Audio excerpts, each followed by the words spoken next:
Good evening and welcome. I trust you all well. Thanks to my colleague, everybody's mics have been enabled. If you want to sing a song or something, you're welcome, provided it's before 18:30.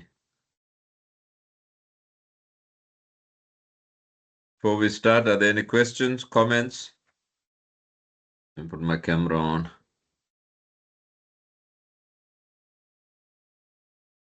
Thank you. Somebody messaged me. Let me just make my screen bigger. There we go. Okay, so we have 15 attendees. The rest must be doing the assignment or something.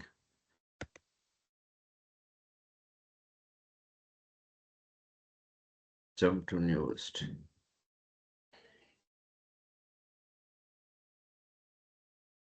Thank you. Colleague of mine who's gone through. All right. Okay. No questions, anybody? We'll just wait another minute. No questions. 16 people. Marole. Avila.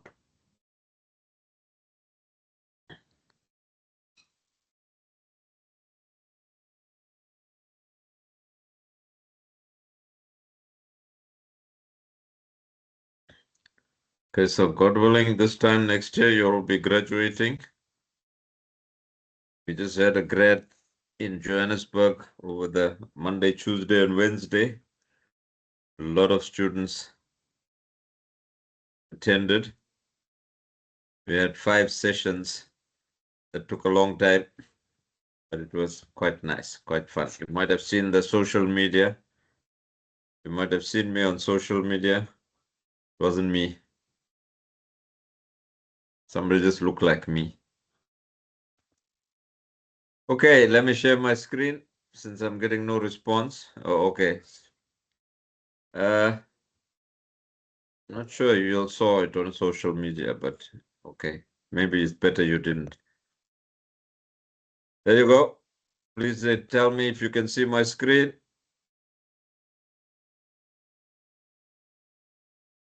Yes, we can see. Thank you. Now in presentation mode, if anybody has a question or a comment, just simply unmute and talk to me.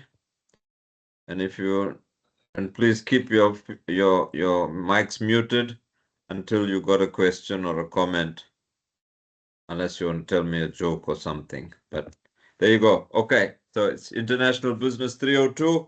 This is the second webinar.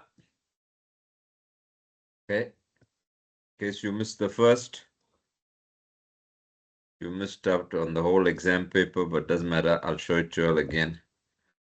International Business, 14th May, that's today. And you're all welcome. Thank you. My name is Osman Sirat, in case you didn't know. And I'll be, yeah. Okay, a word from our sponsor, Region Connect for Jobs, in case you missed this previously or at other webinars. And you are reminded of rule number 1, which is about reading the module. And that is what you have to read about. Business environment, we did last week, managing in a global environment. We talked about, I don't know about the A on top, I don't know, it's out of place. We talked about globalization. Your assignment question 1 is about globalization, so you should be familiar with that. And then today and in webinar 3, we'll be talking about these 4 environments. Today, I think we're talking about the economic and technological environment, and then global and socio-cultural, the socio-cultural and legal political we'll talk about at the next webinar. And then webinar 4, we will talk about the process of going global strategy. And if I'm in a good mood, then I might give you all some hints about the exam. Okay. But if Liverpool don't make the Champions League, then trouble. I'll be in a bad mood. Okay, so what exactly is international business? Just to remind you from webinar 1. It's about allowing companies to expand their markets, reach a global customer base, increase their potential for growth, etc., etc. It's a driver of economic growth. It involves navigating this landscape of cultures, markets, and regulatory frameworks. Again, managing an international business is slightly more complex than managing a local business or a purely local business. Successful international business capitalize on opportunities, form strategic partnerships, etc., etc. So when we talk about going global, we ask ourselves actually four. The first one is, why should we go global? Why should we go beyond our borders? And that's where we talk about these benefits of going global. Expand our markets, increase our potential for growth and profitability, okay? Capitalizing on opportunities, leveraging technology, etc. And then, if we agreed, well, it's not always benefits, there are risks attached. We'll talk about those risks just now. Then we ask ourselves, where should we go? And so the question is, which countries, if for want of a better word, or which regions? And then we talk about what kind of political system do they have there? What's the economic system? And is there economic stability? What is the socio-cultural and technological environment like? And all this impacts on the cost of doing business in that country.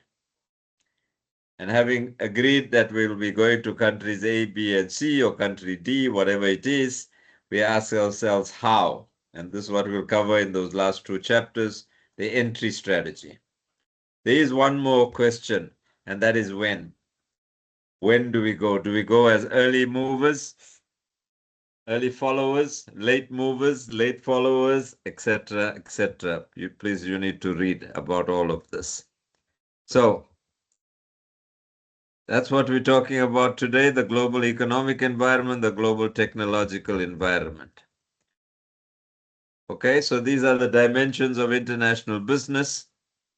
The fact that we talked about globalization of markets and globalization of production. It's about international trade.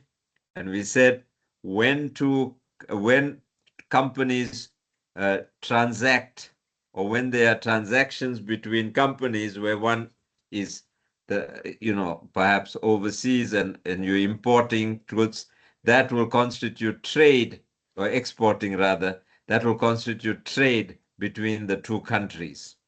So we make left-hand drive Mercedes-Benz here in South Africa, and it is sent to the US market because they drive on the wrong side of the road, okay, compared to us.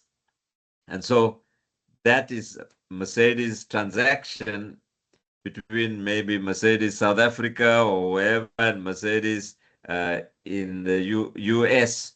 But that constitutes trade between South Africa and United States. And you know all about tariffs and all of that. So there's the risks.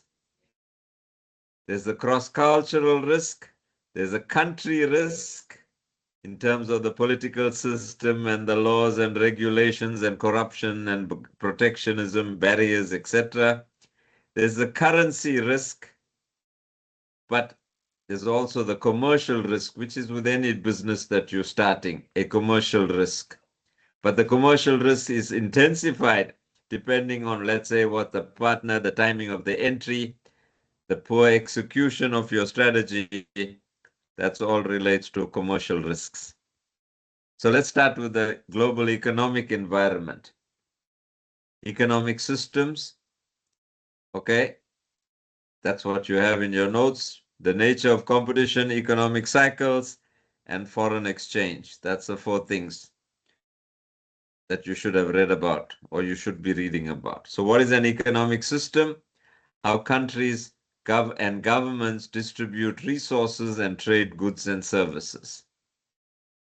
So you have economies on the basis of stage of development, like developed or developing economies, on the nature of the economic system. Is it capitalism, socialism, or a so-called mixed economy? I don't know how much of your economics one you remember, or some of you might be doing economics 2, have done economics 2 and now doing economics 3. You'll know a little bit more about it than I do. But really, this is examples of a planned economy, a market economy, and a mixed economy. And in a planned economy, it's centralized decision making. The state controls all the key industries. There's no private ownership rather. The state controls the allocation of resources, and that's what happens, okay? In a market economy, there's some state-owned enterprises, SOE, and this is an American example. Amtrak, you know, is like South African Railways or whatever. And there's minimum, well, not so minimum, but there is little interference by the state. Ownership is by private individuals and businesses. Workers are unionized.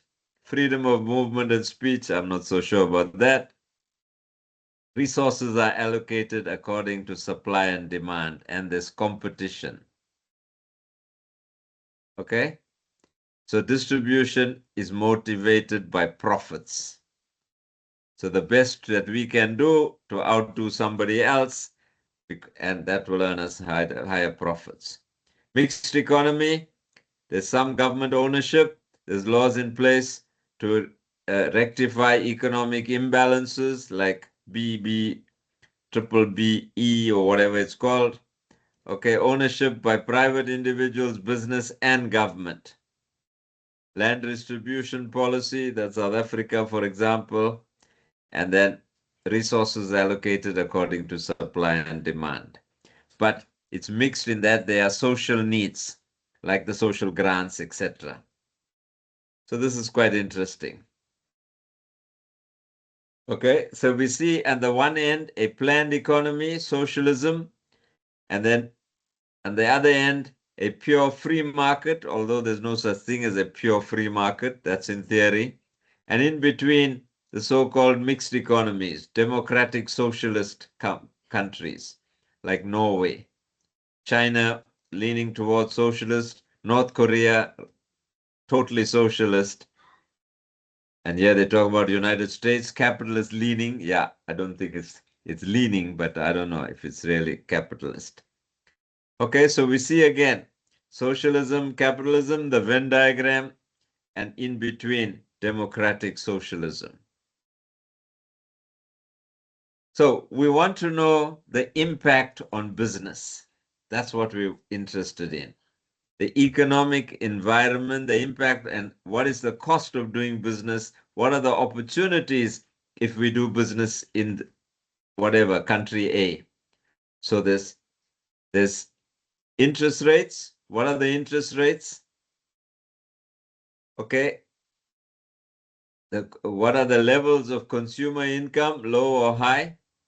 What are the levels of unemployment? What is inflation and taxation? So, and then lastly, the exchange rates. So you can figure this out. You're not going to get a question that says discuss the economic environment. It's really about asking yourself what factors would influence your decision to go to a country. What factors will influence you to do a particular strategy, entry strategy, that we still got to talk about. The next thing we talk about is the nature of competition. Again, hopefully you'll remember your economics one, so-called market structures. Perfect competition, monopolistic competition, oligopolies, and monopolies.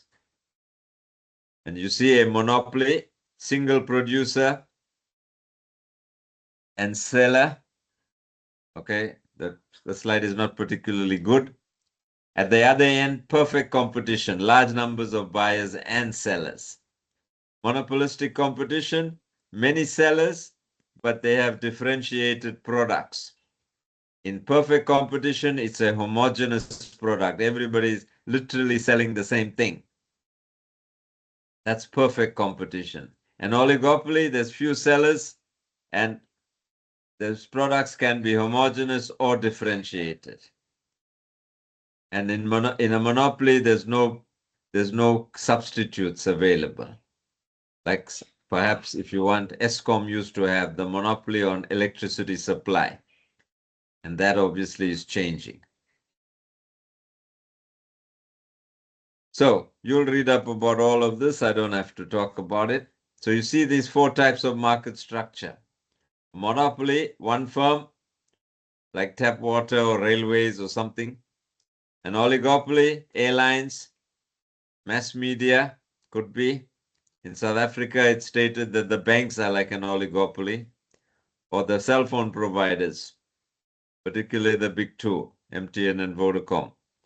And then in an oligopoly, as you all know, there's opportunities for collusion. Instead of killing each other, trying to compete, we'll just agree to keep prices at a certain level. And everybody smiles, except the consumer. We know we have anti-competitive laws. Then monopolistic competition, when there's differentiated products and where there's identical products, that's perfect competition. Sorry, sir. Yes, go ahead. Oligopoly in South Yes. Africa, would you think it was the car market and the Chinese changed it? Oh, what's No, the take no, on that? I don't think there were that few sellers. Perhaps long ago when all we could get was the American and the British products, but our car market has always been quite leaning towards monopolistic competition because of the differentiation of the products. But yes, I agree that perhaps maybe in the luxury market it was an oligopoly between BMW and Mercedes-Benz, for example. Okay. I mean, I'm unfortunately old enough to remember when the first Japanese cars, the Toyotas, came to South Africa. And everybody laughed and said, no, these things how are they going to become a threat to the existing car market? And we all know what has happened in terms of Toyota dominating the market. And when the first Chinese cars came, I don't know if you all remember those little cherries that were so light you could push it even with the handbrake on and it would move. Again, it's grown beyond that. So this is the cycle of things, and maybe you're right, maybe it's expanded a little bit, but I personally think it would have been monopolistic competition even before the Chinese got there. What the Chinese cars have done, and you can't keep up with them. Every week there's a new name or a new car maker. Some of them are under the same stable, like what is it called?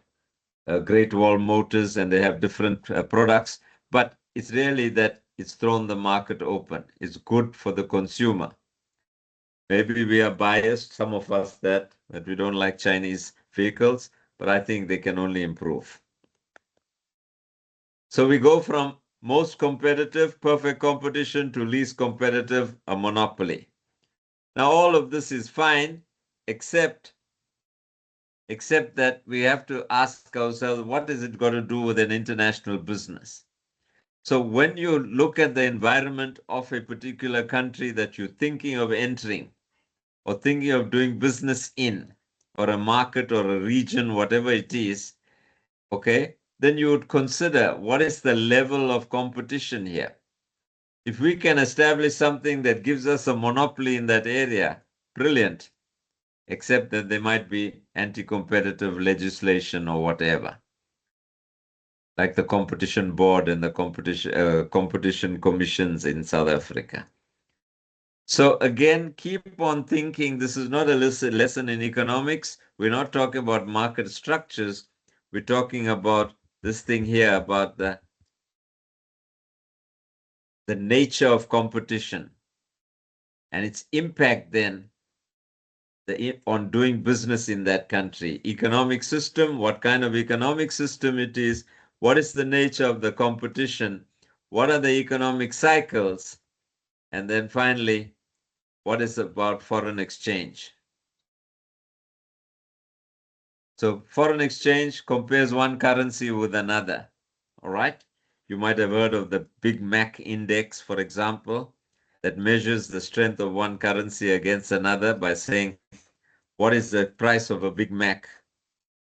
So if the price of a Big Mac in Russia is 20 rubles or 50 rubles, whatever it is, and the price of a Big Mac in South Africa is 100 Rand, then you can argue 50 rubles is equal to 100 Rand as an index, okay, relative to the other, because the Big Mac is supposed to be the same all over the world in terms of what goes into a Big Mac. Okay, so it's where people buy and sell foreign currencies. It's a virtual market, 24/7, 365 days in a year. And there's all kinds of corporations, governments, central bank, investment bank, commercial banks, hedge funds, all these trade on the Forex market. Okay, so what's that going to do with us again?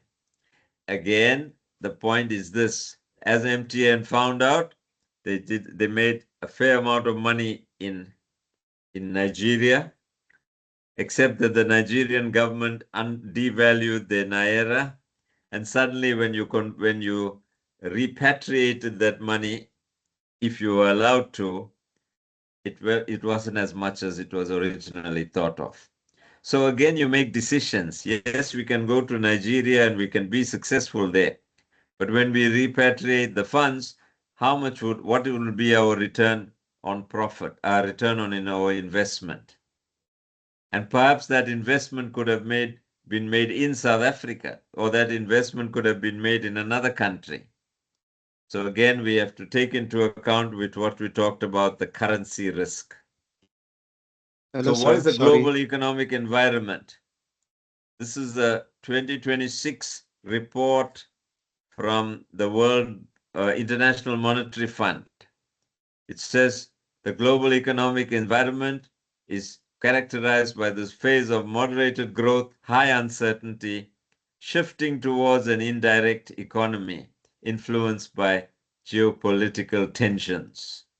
So I don't have to tell you what those tensions are, and rapid technological changes. And of course, I got this from my old friend ChatGPT that talks about himself now, changes like AI. Okay. And so the World Bank says again, or the IMF says that growth is slowing with global GDP expansion facing headwinds. Intensified trade tensions like Donald Trump and his tariffs, inflationary pressures, the cost is going up. Okay, so again, the same thing says the growth outlook is resilient but slow. Inflation and monetary policy in global inflation is declining, but high interest rates environments continue to impact housing and mortgage markets. So again, in itself, these don't mean too much. But if you're thinking of a market or a country where the consumers are mainly middle class, for example, or lower middle class, in terms of your product or your target market, and again, mortgage rates are high, people are struggling to afford their housing, for example, will they have discretionary income to spend on your products and services? Hello, sir. Yes, go ahead.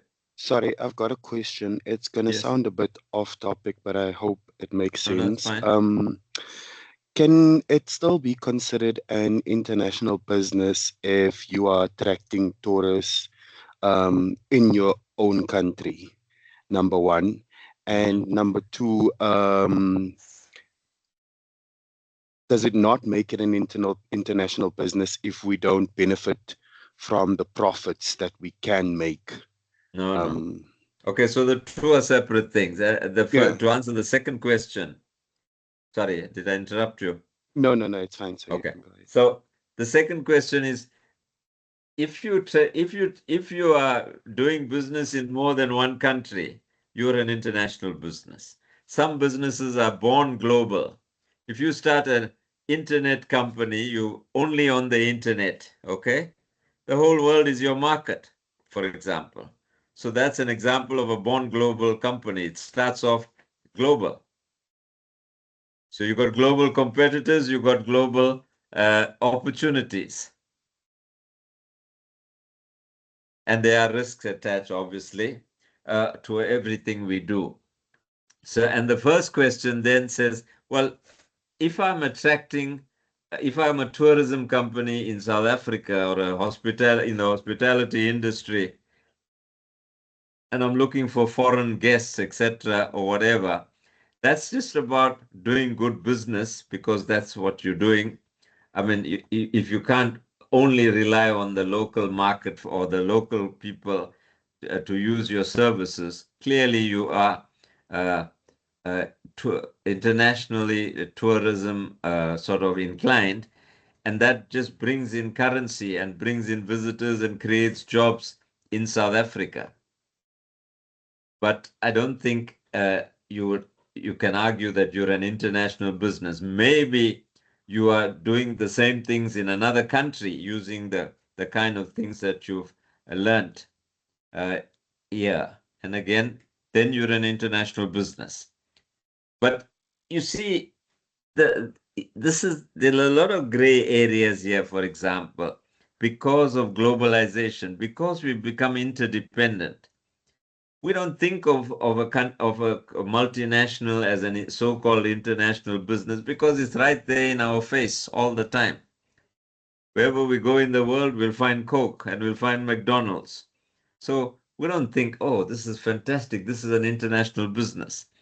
But at some point, McDonald's chose to leave America, not leave, to not only do business in America, but to do business all over the world. Okay? At some point, as a South African business, if you started in Durban, you may say, let me test the water and see how I can do in Johannesburg or Cape Town or whatever. And suddenly you have all these branches or outlets, and you can do it franchising way, and you've grown. And then you say, well, what about Botswana? Or what about Zambia? Or whatever it is. Some of you might have heard of a company called Jabu Stone. Anybody? I think they make cosmetics. You might have heard of Yes. that. Yes. Anybody heard of that? Yes, we've heard of Yeah. it. So this is very interesting. The guy who started it, Jabulani Stone or Jabu Stone or whatever, and he said, sorry, I just want to get my volume up here a little bit. I'm battling to hear sometimes what people are saying.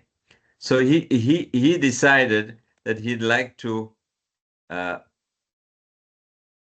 Okay, where am I? Okay, that he would like to take his things. I mean, he started as making cosmetics, and he started with a salon that was owned by his sister. And then suddenly his products were in demand and he was doing well. And when he went to North Africa as part of, I think, a South African trade mission, he says those people were not really interested in his products. He was about having treating a so-called African skin and being as natural as possible. They were only interested in, he said, things that would soften the hair or whatever, and that kind of thing. He says it was a disaster.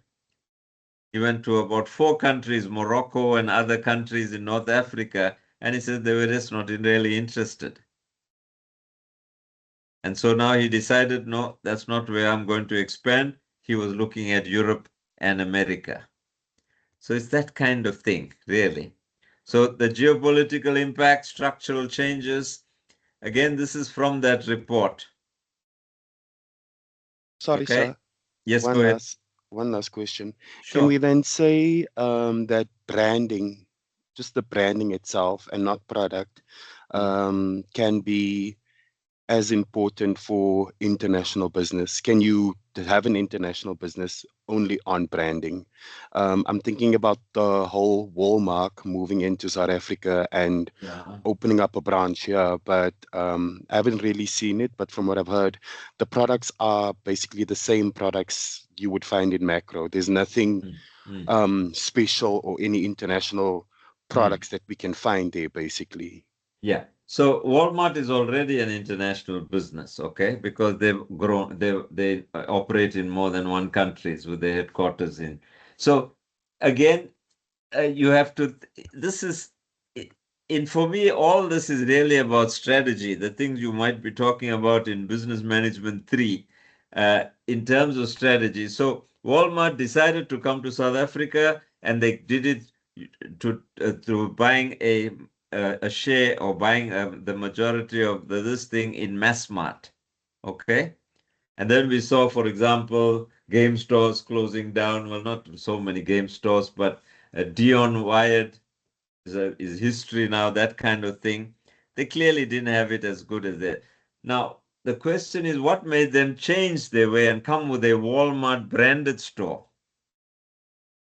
When, as you say, they're selling the same things as maybe.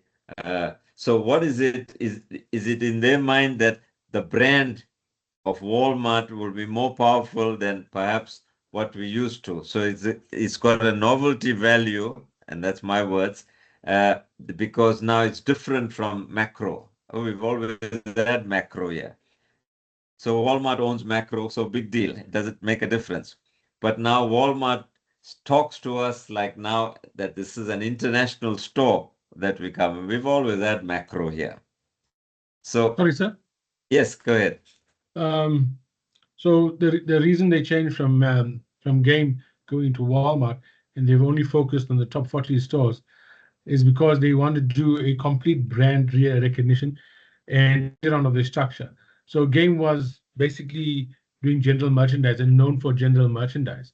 Sure. Walmart has seen opportunity in food and clothing, and that's where its strength or lies in reduction in food costs. We're doing the EDLPs and EDLCs. So they have plotted a way saying they'll take the top 40 game stores and convert it into Walmart. So it's going to be like a mini Macro, but they have international brands like Dr. Pepper and Vanilla Coke and other brands that you will see in terms of food and candies and confectionery products. But with focus, but with focus being on food. That's where they're going. They're going up against the Checkers and Pick n Pays of the world. Okay. So again, you see, in the end, this is all about strategy. When you decide to go to another country, then you think about what is your entry strategy, but you're thinking beyond that. It's not just about saying, oh, we'll license somebody to be our Walmart in South Africa type of thing. It then takes on this thing about a complete strategy. And obviously, they still think they can do business in South Africa or Southern Africa. Okay? And maybe they rethought their strategy because they went from that buying into Massmart as opposed to now, as you say, reconfiguring their brand and taking on. They obviously seen the success of Checkers or the Shoprite group and say we can take them on. And this is what international businesses do. They look for opportunities in countries and say, right, how do we do this? And sometimes it means a wholly own or a greenfield operation. We start from scratch, but we put so much hype behind it, like, for example, Walmart is coming to Durban or whatever type of thing, that people are naturally curious. And so again, then can you sustain your advantage? So if you got time, look at this one. It's a World Economic Outlook. It's called Global Economy in the Shadow of War. This comes from that. It's called, wait, I got it here. Okay, so just to talk about this, the drivers of relating to the economic environment is that the implementation of the African Continental Free Trade Area, that has this thing. So now, if, for example, we went to Kenya, we'd be able to trade freely. Then free trade area means no real barriers. Okay, investment and technology in terms of AI and other things, and then trade tensions, unfortunately, potential tariff increases. There's the two things, and that's the link there. www.imf, internationalmonetaryfund.org, and you go to publications. These are the two publications. The one, more recent one, 14th April 2026, Global Economy in the Shadow of War, and January earlier this year, Global Economy Steady Amid Divergent Forces. And have a look at this. Projected growth rate, global growth 3.3% 2026, 3.2% 2027. So again, we know what our growth rate of GDP will be in South Africa, probably 0.1 or 0.2% or whatever. So you're a South African company, you're sitting on a fair amount of cash, so to speak, or you are able to now provide for capital expansion. And again, you'll find that, say, what about going to another country where the GDP rate is going to be higher, and look for opportunities there? So all kinds of things are possible, really. So global inflation is expected to fall, but US inflation will return to target more gradually. Key downside risks are technology expectations, escalation of geopolitical tensions. That was in January this year. Again, in itself, not issues, all right? In the context of going beyond our borders, they become important. And then the second thing we talk about today is the global technological environment. We want to understand what is technology, what is innovation, how technology contributes to competitive advantage, and what drives technological change. So what is the global technological environment? The external forces and factors relating to technology that influence businesses operating on a global scale. I have to repeat this: influencing businesses that operate on a global scale. So it includes things like technological advancements, the diffusion of innovation, and impact of technology on aspects of international business. So the technological environment helps to demonstrate a country's technology and resource potential. So you might be doing some things in South Africa that could be done that are mainly manual and some automation. And you might say, let me set up my plant in Taiwan or in China and fully automate it. And it'll be cheaper. And I'll be closer to some of my bigger markets, etc., etc. So changes in technology will influence how you do business. So the technological environment refers to changes in the output, production methods, use of equipment, quality of products. So we talk about AI and Internet of Things and new machine learning, etc. And certainly we know that will influence change. So the key aspects are, sorry, I don't know what happened here. Technological globalization, you all know what the impact on international business. It allows us to operate more efficiently, and ongoing developments are transforming how we operate. So again, it's quite serious. So there's an influence on various industries. Technology affects many industries in different ways. There's environmental considerations. There's an impact on global issues like climate change, global health, education, etc. And all in all, the global technological environment requires collaboration. So the main features, the so-called pull of technological change. So I was talking about the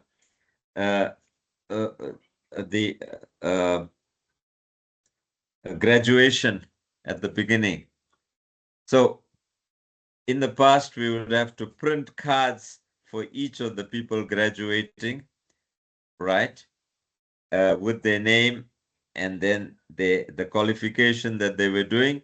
And when they came to register before the grad, they would be given their card, and that's a card they would hand to me to call out their name, because as you might remember, I call out names at graduation.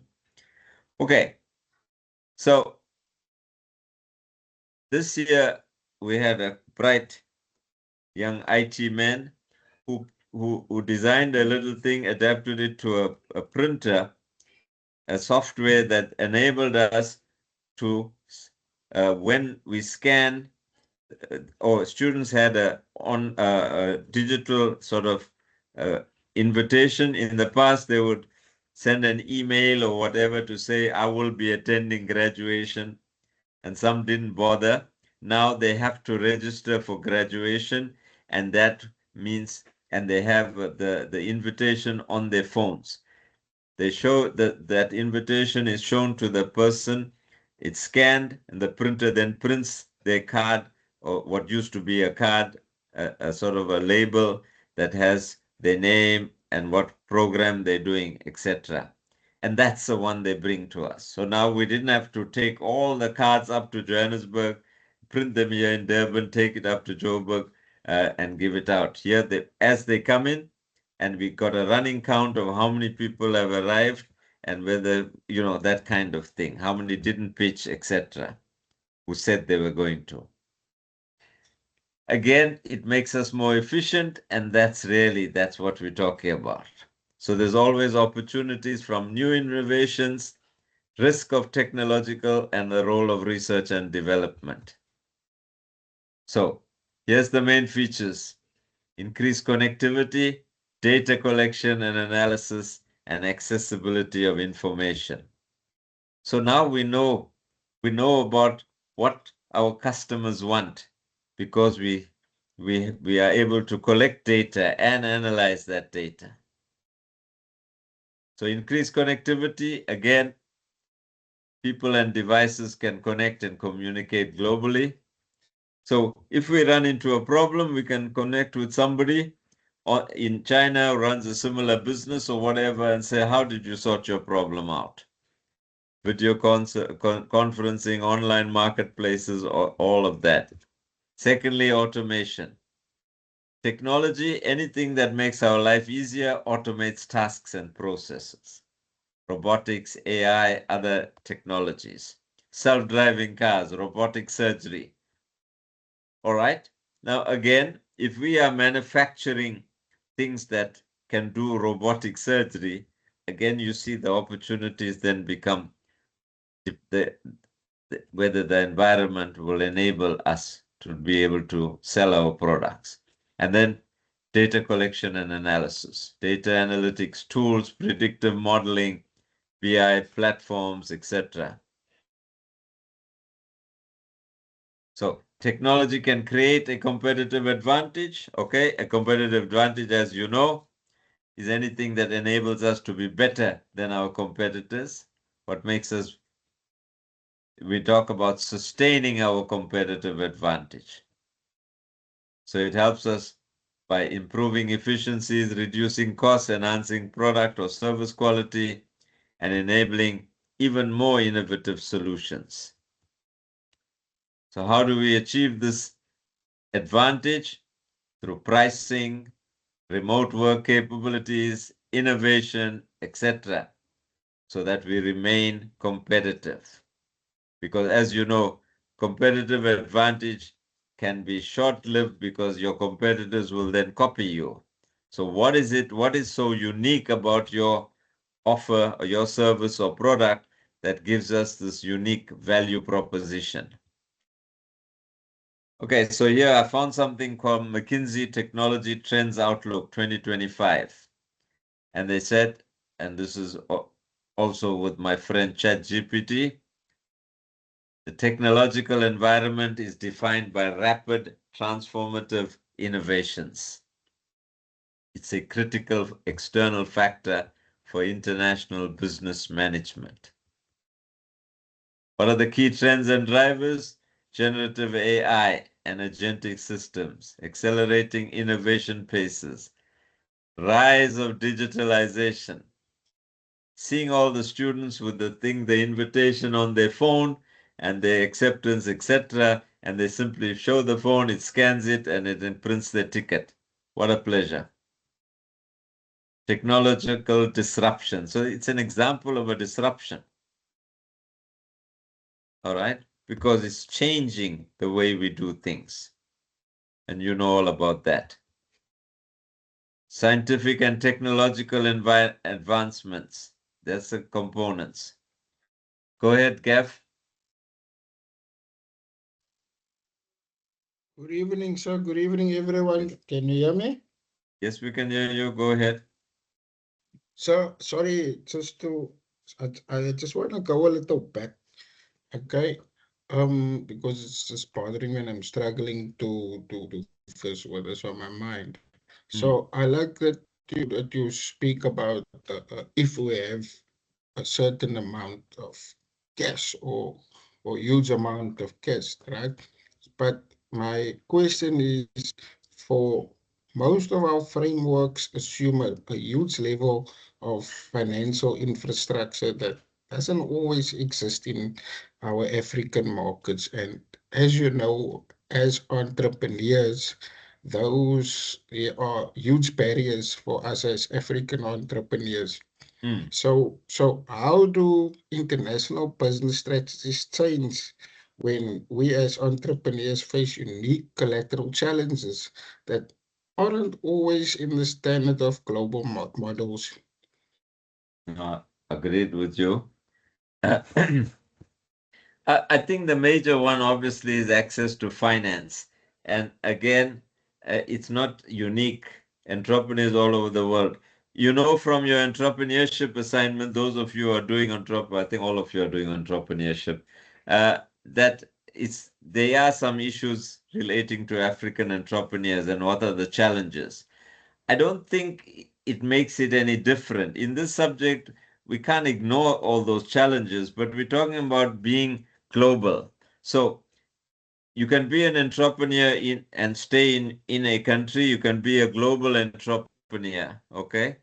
The challenges might be a little bit more, but they will still remain challenges because of issues like access to finance and infrastructure, etc. And that's why, maybe I'm not answering your question directly.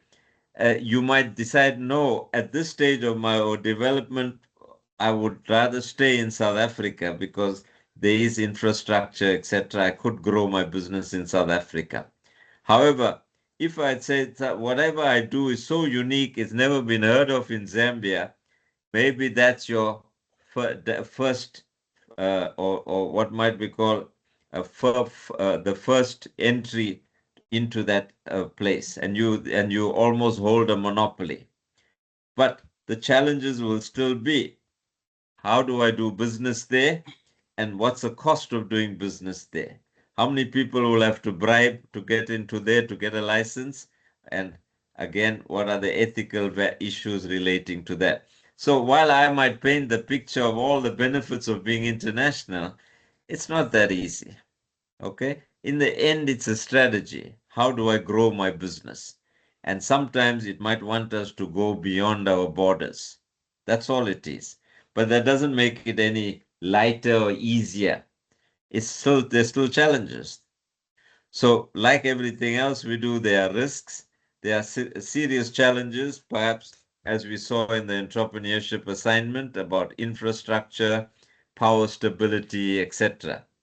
When we were having our bad runs with Eskom and load shedding, well, people were just discouraged from investing in South Africa. However, those power companies or whatever saw opportunities. We can come and sort your problems out. Just privatize this. We don't want to compete, or we don't want government to own us, type of thing. So again, you see, it's just like almost different causes for, or different horses for different causes, really. Okay, so the impact on global business, and this comes back to what I'm talking about. Adoption of new technology allows us to gain competitive advantage when we expand into new markets. We adopt digital platforms to remain relevant, and we have to increase our investment in research and development. So again, you might say, hey, I'm doing okay in South Africa, I'm fine, business is good, but you might say, why can't we go beyond our borders? And we go through all the same things again. Less like you say, I'm trying to open another business. You go through all the same things again. And I'd like you all to look at this. It's on YouTube. It's a bit funny sometimes because of this lady's accent. But she talks about the legal, technological, accounting, and political environments. Not sure where the accounting came from. It's in April. It was a video that's uploaded in April 2026. It's almost like a PowerPoint presentation. This lady's name is Salma Alicia Sahdia. I think she's from Malaysia. Okay. Obviously, this is a thing that she uploaded. The course she's doing is international business. I'm not sure what AKT 23A is, and the class, that must be the actual code for a particular class, and she must have made this video and uploaded it. Okay, I don't know what NPM 234102046 stands for, but this was uploaded in April this year. So this is just one slide which talks about the technological environment, and you see again, it affects how companies run business globally. Advances in technology make it easier for companies to operate across countries more efficiently. So again, you can know exactly how many times your till was opened or whatever because you got it linked. So your shop is sitting in Lusaka, you sitting in South Africa, but you'll be able to know, just like you can look into the cameras that they have there and showing the business there, etc. Technology allows that. So, as she says, the companies like Amazon use technology to reach global markets without having physical stores in every country. Again, a strategy. So Walmart didn't have to have physical stores in South Africa to get all those products, get to the South African consumers. But that's not their specialty. They are retailers. So that's why they decided, as you said, brand-wise, reach the they let the brand leverage the brand. Okay, so I'm going to. Do we need to talk about the assignment? Does anybody have any specific questions about the assignment, which is due next Friday, next Saturday, 16th, yeah, 23rd May. Any questions about the assignment?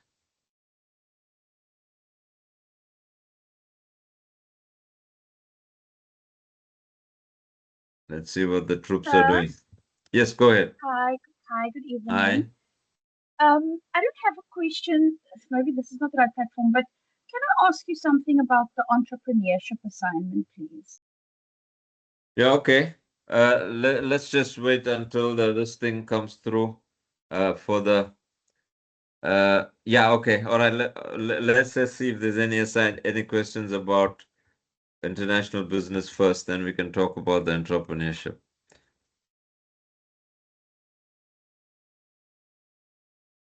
Okay. Oh, okay. I'm sorry, I missed a lot of the stuff in the chat. But I'm glad that people are talking to each other. That means you're not listening to me. Okay, Nadine. All right. Okay. Nadine, go ahead and ask your question about entrepreneurship. Okay, thank you. Oh, go ahead, Rajan.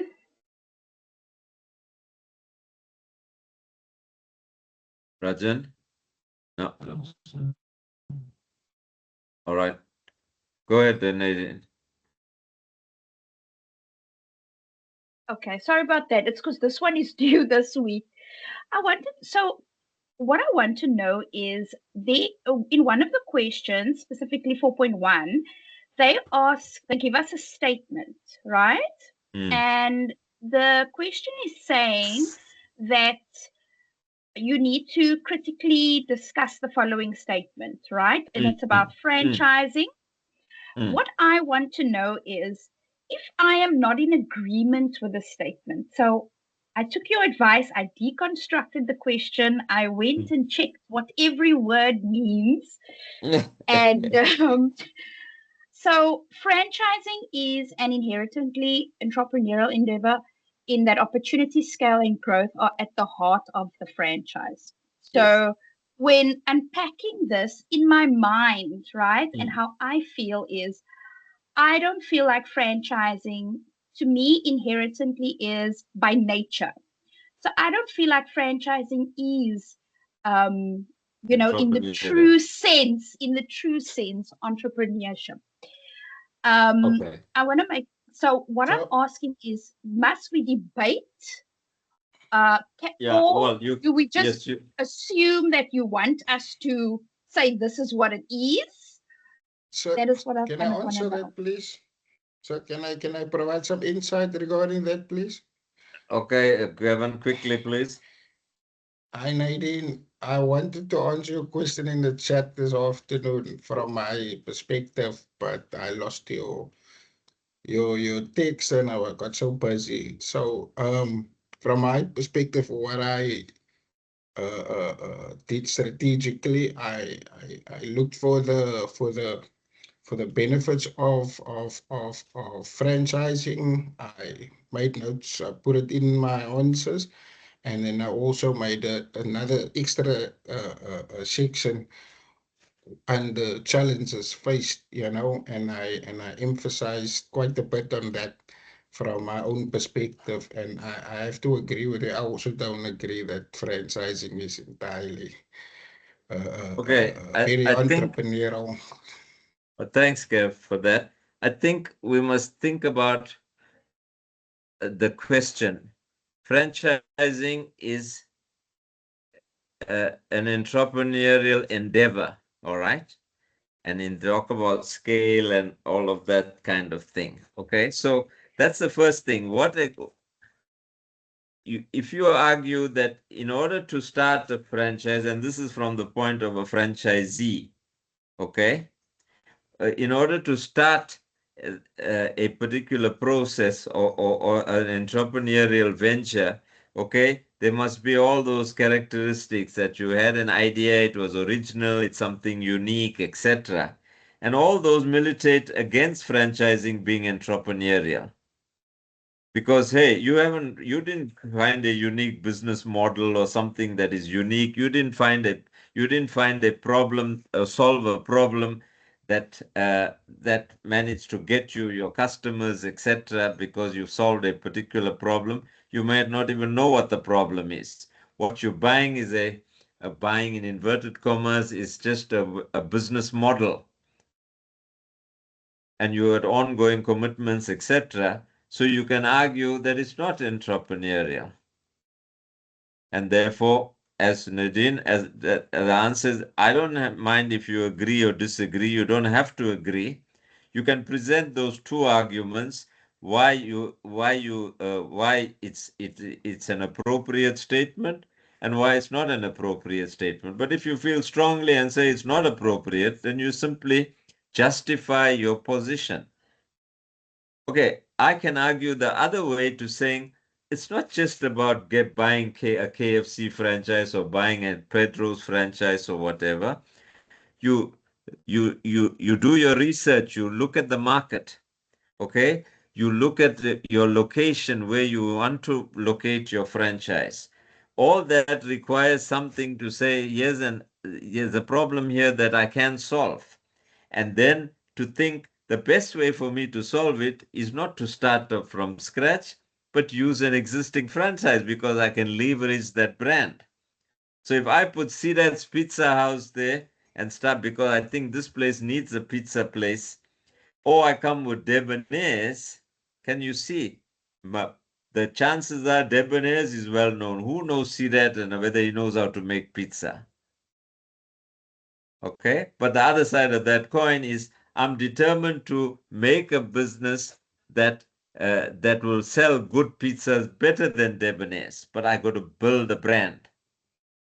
So on the one hand, on the other, there's no issue relating to how you can answer that. There's no right or wrong answer for that. When I gave the guidelines to the marker, I said, use your discretion in terms of how you award marks, which means I was telling them politely, you need to read the answers. At the end of the day, building their brand, you will be working for them. Yeah, well, again, there's different views to it. I know people who made a lot of money from being franchisees. And then they decided, now we've got enough experience, now I'm going on my own. And hey, it's a free country. You can do what you want.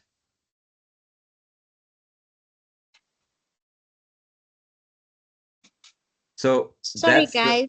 Yeah, no problem. Go ahead.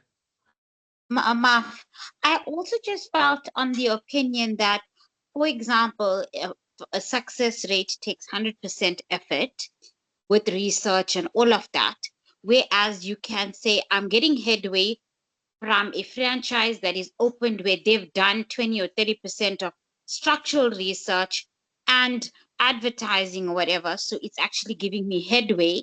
And then I have to then give my hard work to success or give success to my business, or what they call the blueprint, where they're providing you with the blueprint of how, but your success lies in your hands to use that as your advantage. Absolutely. Just my opinion. So again, this thing, if you can become a master franchisor, you can hold, you not only be a franchisee, but you can be a franchisor in a particular region. Again, Correct. That's a tribute to your hard work and your persistence and your passion and all of those kinds of things. So hey, you're an entrepreneur. And the other side of that coin is you didn't invent any of this, you just used it. And neither did you have to do the research, because they've already done social research, advertising research. They're giving you a headway, even if you might take it as a 20% headway, or even prove to it be a 60% headway, you actually canceling a lot of the time, effort, and also sometimes plus and positives, and even sometimes losses that you don't have to incur.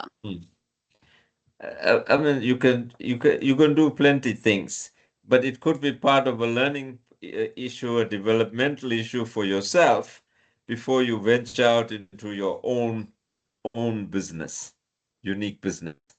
Okay, learning how business models or different business models operate.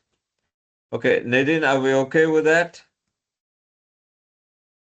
Yes, thank you, sir. Just also tell the marker not to worry about my 16 pages. I promise it's all meat, not bone. Okay. Rule number one, read my paper. Hours. Rule of hours. I've got two rules, sir. Rule number one, read my paper. He must read and then he must deconstruct it. Yes, no problem. No problem with that. Okay. I was interested in the chat relating to the link between market structures and where the international business is going. Again, I'm saying in itself it's just pure economics. But if we're saying how will it impact on my business there, my potential business, or my ability to do business in a country? If there's nobody doing electricity and I go there as Eskom, hey, I've already got a monopoly. But it's easier said than done, obviously. Okay?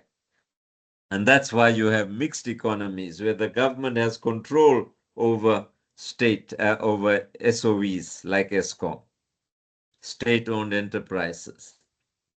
Because you can't give away that, so to speak.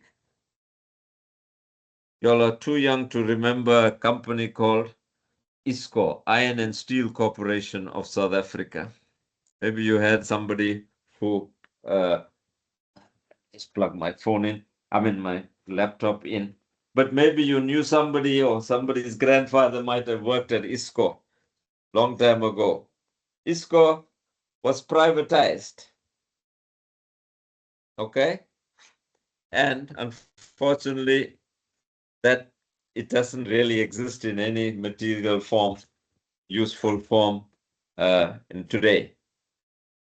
Now you could argue that, well, that's the same should have happened to ESCOM and perhaps we would have been better off. But again, that's the thing. Sorry, I'm just trying to plug my phone in. I'm in my laptop in.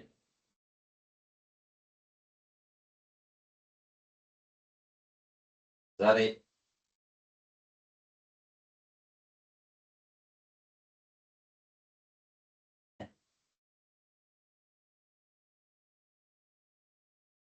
Goodness.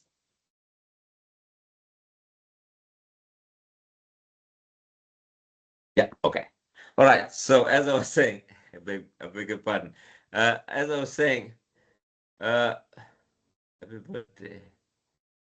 Oh, Solution, that was there wishing me happy birthday. Okay. All right. Thank you. You have to leave. Project management. Have you got project management now? Okay, we'll pick this discussion up again. If anybody has any issues, Can I please just add communicate something? with me. Yes, please.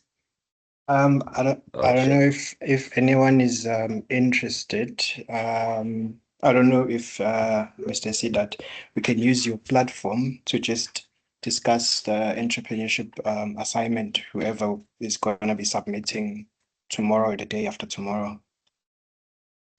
No problem And with just that. discuss it here while you leave and go and do your thing. I don't know, whoever's interested. No problem with that. I can leave. Just to finish off here, I want to just say, if you need to communicate with me, osman@region.ac.za. If you need the slides, for example, for tonight, just send me an email and I'll send it to you. It should be uploaded soon. The recording should be available. But yes, you all can carry on if you want to. It's not a problem. Any takers for the suggestion? It'll be good, sir, if you're on it, so you can tell us if we're on the right path for our assignment, and we can all be very good students and get 90%. You will have the best third year. Okay, that means I'll see more of you all at graduation. Yeah, no. I don't think you'll have a problem.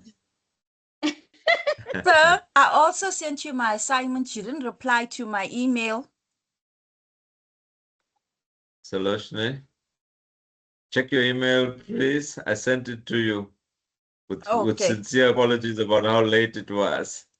Okay, I sent it to you on Saturday. Okay, Jazakallah, no problem. Check your email, please. Okay.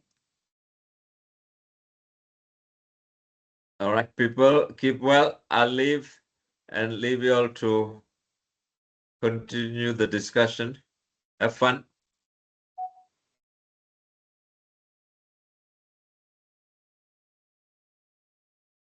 Stop sharing first.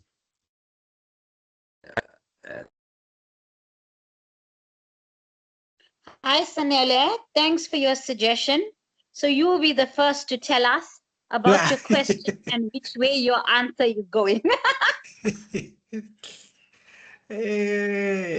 No, I think I did mine, but I'm just skeptical about the structure and the referencing part. Yeah, so I took like a huge gap year from my second year to my third year. So You know what? I don't know. Anyone can share maybe? Shish, we can't share. This one is Yeah, he's the only one that had access. But okay, if we all have our assignments open, our first question was to draw example discussed in both articles to analyze how innovation and technology has transformed the African entrepreneurial landscape. And it says that discuss the cases and evaluate how the technological advancement have addressed the challenges and access to market infrastructure and finance. The discussion must also reflect on how innovation contributes to sustainable economic development in Africa. So if we deconstruct that, there's quite a lot that it's asking.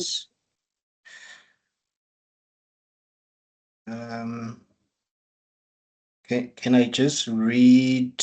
I'm just gonna be quick if that's okay.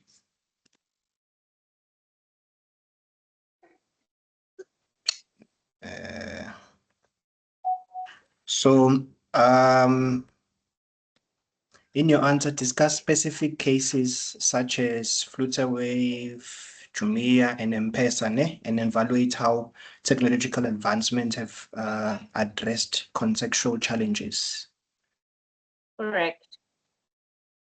Okay, so what I did, sort of have like an intro thingy, then I subtitled technology as a catalyst for market access. One of the most significant transformation has been the ability of technology to expand market access. Traditionally, African businesses were constrained by geographical distance, poor transport systems, and limited distribution networks. So platforms like Jumia, an e-commerce company, have revolutionized this by enabling businesses to sell products online to customers across different regions. So that's part of it. And then I also added another subtitle, addressing financial exclusion through innovation. And then I made an example of M-Pesa. So access to finance has historically been one of the biggest barriers to entrepreneurship in Africa. Innovations such as M-Pesa and Flutterwave across Africa have transformed the financial landscape.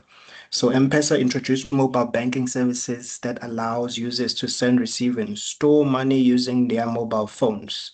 This innovation is particularly impactful in regions where traditional banking infrastructure is limited or inaccessible, by enabling millions of unbanked individuals to participate in the financial system.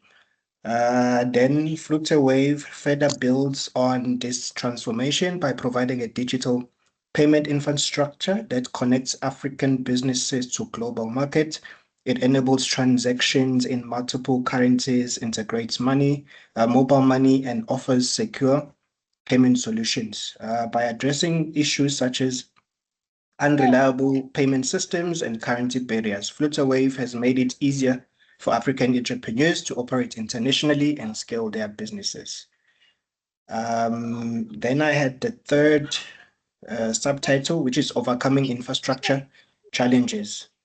Infrastructure limitations such as unreliable electricity, weak transport networks, and limited internet access have long hindered business growth in Africa. However, innovations have enabled entrepreneurs to creatively bypass challenges. For instance, Jumia's logistics model incorporates partnerships with local delivery networks to overcome transportation difficulties. Also, similarly with the mobile-based solutions, M-Pesa do not rely on physical banking infrastructure, making financial services accessible even in remote areas. So yeah, it's something like that.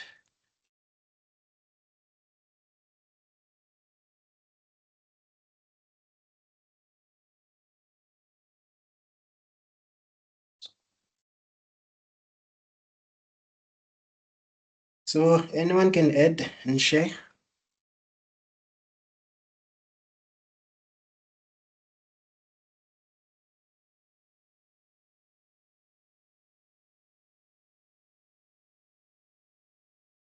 You guys still alive?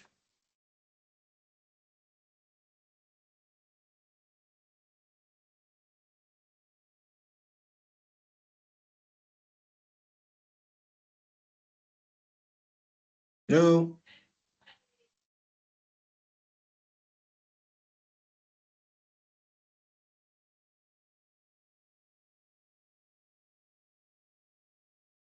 Hey.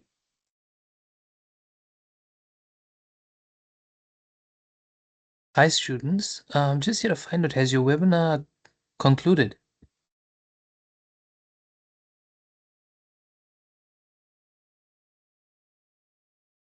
Hi, yes, it has, but we're just staying behind to discuss our assignment. Okay, no problem. As this webinar is being recorded, I think maybe you guys should discuss it off this platform, because this whole webinar is being. Are you able to end the recording on your side, or do we need a I new? can, but so I'll just end the recording now. Just maybe you guys can discuss this elsewhere. I don't think maybe this is the right platform to discuss your assignments. That's okay. Okay, thank you. Okay. Apologies. Okay, cool. Thank you so much. Let's go on WhatsApp, guys. WhatsApp. Who added us on WhatsApp?